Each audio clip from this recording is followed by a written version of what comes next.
Welcome back. This lesson will be epic.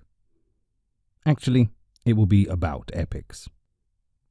In Scrum, an epic is considered a big piece of work which refers to an important set of product requirements.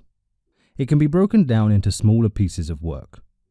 In other words, one epic basically includes a number of user stories.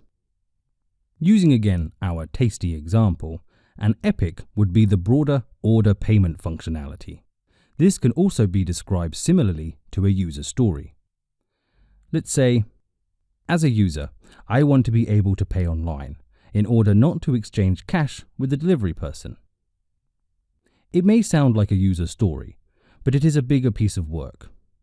Under this epic, we would have all user stories that are related to this functionality, such as pay via debit and credit card, pay via PayPal, pay cash, pay via Bitcoin.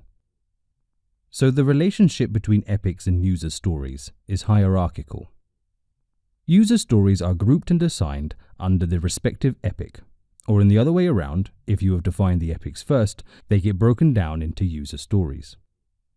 But what is the borderline between an epic and a user story? They might sound similar to people that are not knowledgeable of the technical work needed to create either of them. If you get into doubt whether a given feature should be defined as an epic or as a user story, remember the following guideline. If the feature can be created within a single sprint, it should be considered as a user story. An epic, on the other hand, is considered a bigger functionality, which cannot be completed within only one sprint and will require a few sprints of time and effort. Okay, so story by story and epic by epic, the project team defines and describes the entire product scope and requirements and what functionalities and features it should have. Great! We learned the fundamentals of the scope in a Scrum project.